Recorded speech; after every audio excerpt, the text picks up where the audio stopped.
What's up guys, this is me your boy Lon Crypto. Ang pag-uusapan pala natin ngayon is DOP, DOP or Data Ownership Protocol. Dito sa video na to, i-investigate natin or i-learn natin si DOP. Bakit nga ba ako naging bullish sa kanya? And bakit ko siya ni-review? Ano nga ba si DOP? Data Ownership Protocol, your data, your choice. Project na nagra-run sa Ethereum mainnet and na-utilize nyo yung zero knowledge rollups. This is for the privacy. This is privacy token na pwede mong i-hide yung mga information sa blockchain para hindi ka matrace at hindi malaman yung holdings mo. And mapag-uusapan din natin mamaya bakit siya good for long-term project. Okay, dito muna tayo. Ba't bigla ako nag-review ng project? Because nakita ko kasi na pinost siya ni CC at nagandaan lang ako sa kanya. Kasi minsan lang mag-post si CC ng project. Alam nyo naman yun, si Binance, si CC, sila yung number 1 crypto exchange ngayon sa ating market. And nakuha ni DOP yung attention ni CC and the Binance. So, it's quite big for me. And may budget din talaga si DOP kasi isa siya sa major sponsors nung Binance sa Istanbul. May ginanap na blockchain week. Okay. Ito si DOP. You decide what you share. Ito yung sinasabi ko. Yung privacy na pwede, kung ano lang yung gusto mong ipakita sa madla or to the public. Ano nga ba yung mga gusto mo lang ipakita? Kunwari, kung ayaw mo ipakita yung laman ng wallet mo, ganun. Pwede mo i-hide yun. Kung gusto mo lang name lang ng wallet mo yung pakita mo, ayun lang, pwede mo ipakita yun. Ganun yung ginagawa ni DOP. Para sa mass adoption, for mass adoption, there needs to be balance between data ownership and compliance, transparency, and choice. DOP provides the users with the freedom to choose on-chain data is available to the public. So, yun na nga yung sinasabi ko kanina. Explain ko na siya.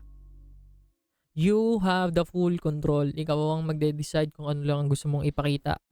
Ganon, visualize ni DOP yung project. Maganda. This is safe and secure daw. So, DOP utilize zero knowledge rollups to boost Ethereum mainnet. So, yun, mag-run tayo sa Ethereum mainnet.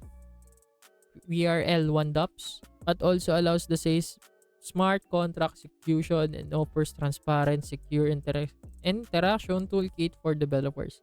Key features. Ito yung mga pinakagamit niya. Token management.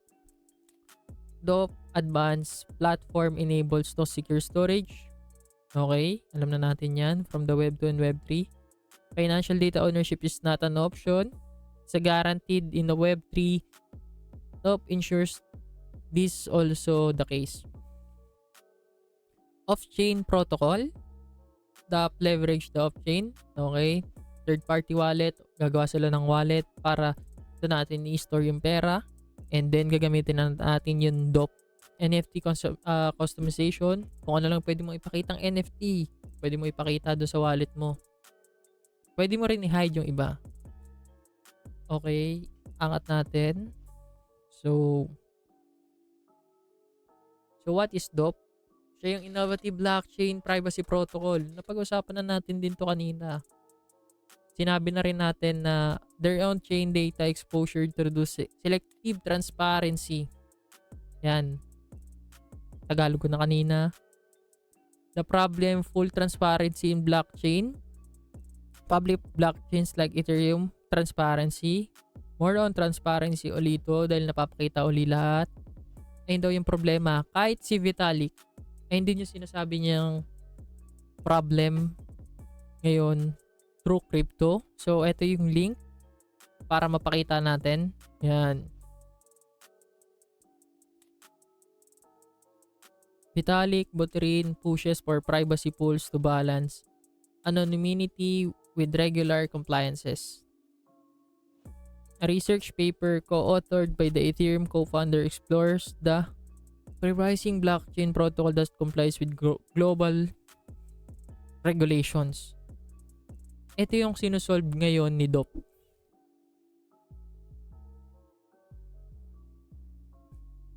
So, yung mga problems ng mga malalaking company, sinusolve niya ngayon. So, ang ganda niya talaga. Then, na-post pa siya ni CC. Actually, yan. Oh, yeah. Eto, yan. CC Binance reposted. Data Ownership Protocol, yan.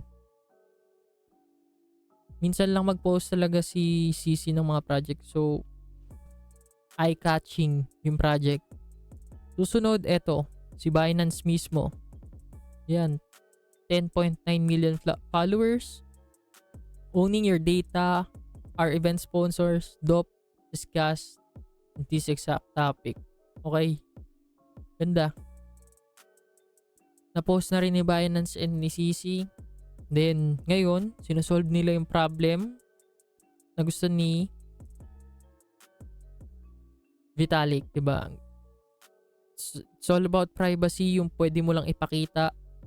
Pero, with regulatory compliances.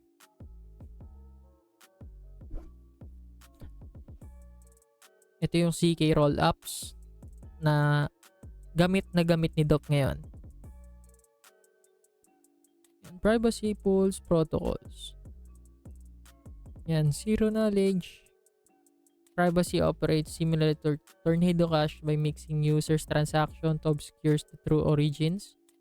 So yun, ang kaparehas pala ni Dop ngayon ng projects is si Tornado Cash, si Zcash, and si Monero. Alam nyo naman na mga high cap yun. Umabot ng billion market cap yun dati. Right now, 450k na lang si Zcash and si Monero is around 800 ata. Di ko lang sure. Nakalimutan ko. Pero pwede natin i-check mamaya. Key benefit to the users. Granular control. Ito na yung pinag-usapan na natin kanina. Complete privacy and smooth experience. Okay na yan. Frequently asked questions or fact. What are we doing for security? Our team includes white hat hackers, have previously worked with intelligence agency like Mossad and FBI. They are currently preparing protocol for pre-audit. Next, we will conduct an audit leading to firms offer bounties, white hat hackers who help find security vulnerabilities.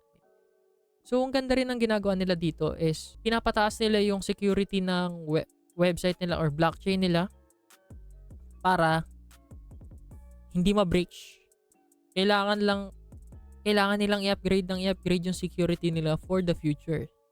What are we doing for the legalities? We are working closely with the legal firms that truly examine the project and provide us with legal opinions about DOP. It's about important to us. DOP will be legitimate project that will enable widespread adaptation of the crypto.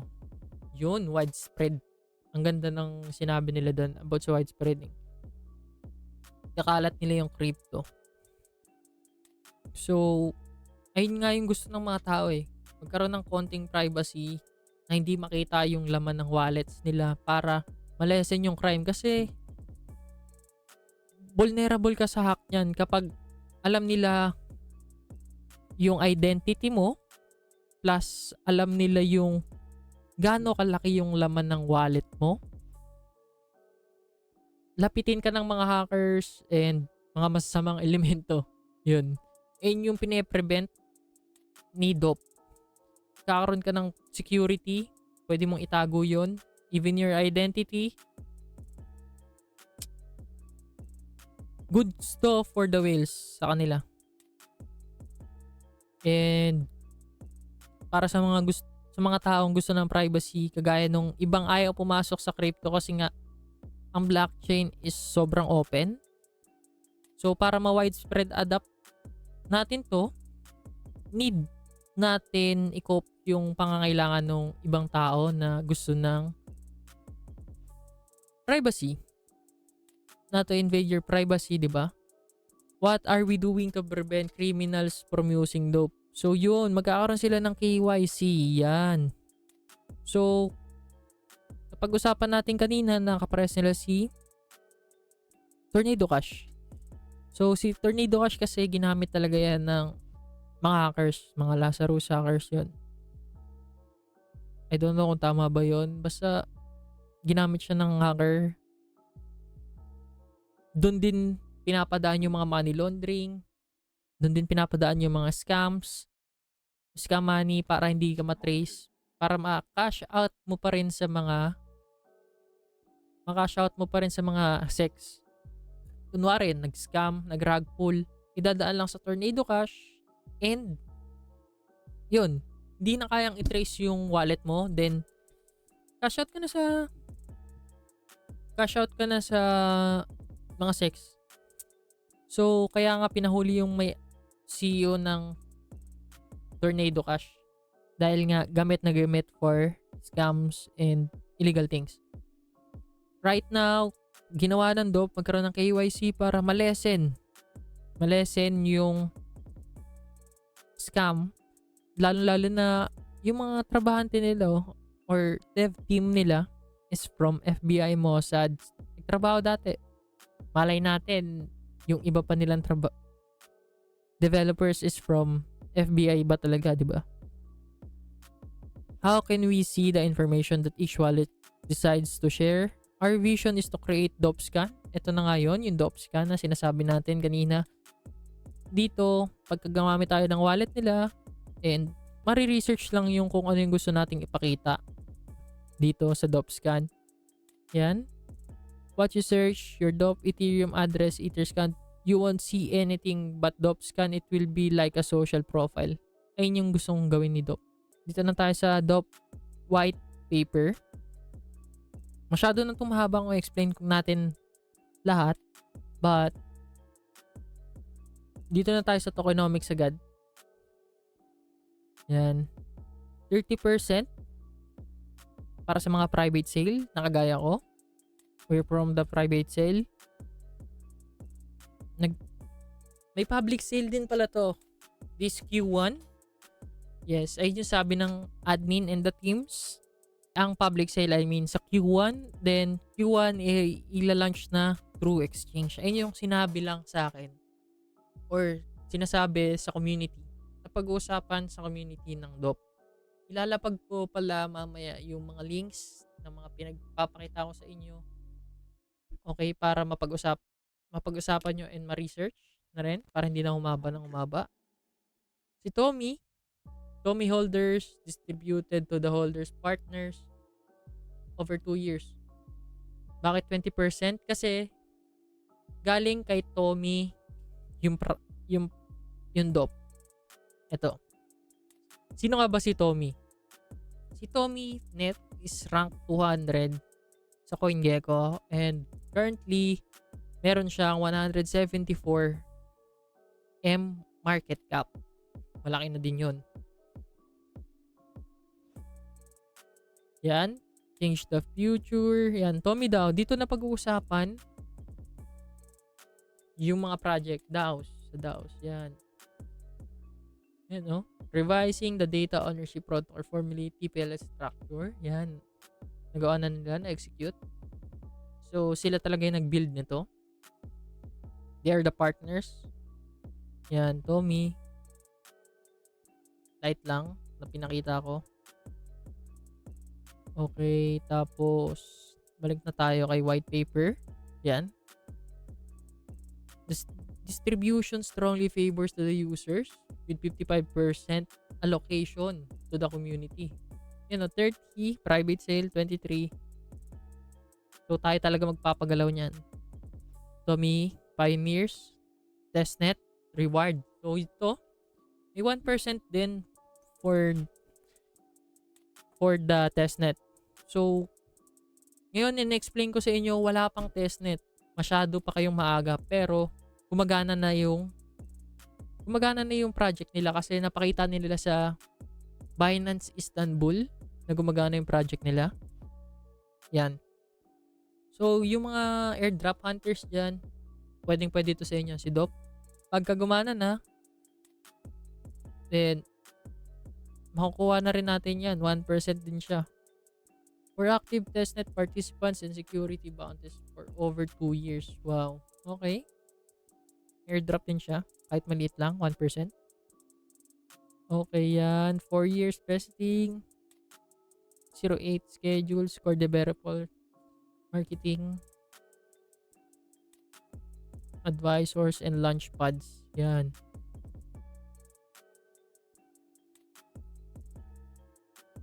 Utility. Yan. Governance, DOP holders can vote. Proposal, manage parameters, policy, transaction fees. Fees from using DOP features are paid in DOP tokens. Importantly, these fees are burned when paid, reducing the total supply. So, itong DOP is semi-deflationary and inflationary combination siya. Based sa mababasa nyo ngayon, access, DOP may be required to unlock certain premium platform capabilities. Yan. Token together using staking reward systematic fees burn and robust the deflationary to remain in the incentive structure. Okay. Fees being used on the platform are burned as 50% of our staking rewards. Malaki. 50% yun ang burn, di ba? So, laki ng mapupunta sa burn. So, possibility nito is to pump. When burning happens, yung mga fees na napupunta doon, nababurn din. Go on. Inflation, after 2 years, mag-inflate yung token and will be launched. 2% inflation per year will be launched for project maintenance and development. Okay? Ayun yung maging assets. Layer 1, rewards with 50% purchase of burned up provides further deflationary of the pressure of the supply. Okay. Kapag mas madaming users, mas mataas ang burning. So, mas mataas ang pump rate.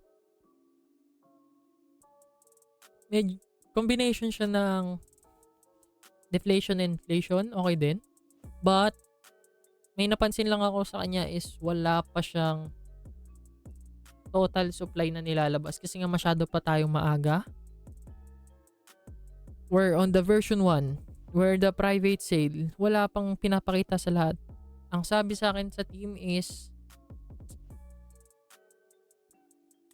Q1 dun daw nila ilalabas pag nasa public sale na.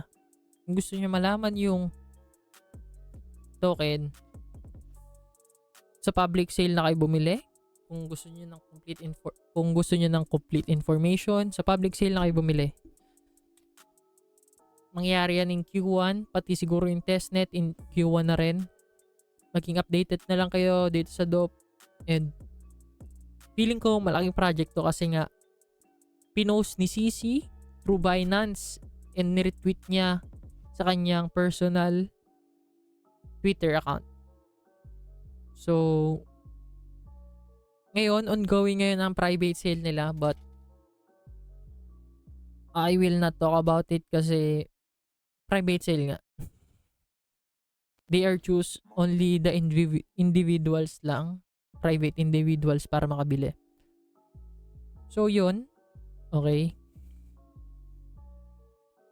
Thank you sa panonood. Kung nandito ka pa, please like and share this video and alapag ko na lang din yung mga links for the research additional para ma-research mo sa sarili mo. Gusto mo bang tumalpak sa ganitong project? Nasa yan. But, shinare ko lang to kasi maganda eh. Shinare ko lang. Okay. Thank you sa panonood. God bless. Peace out.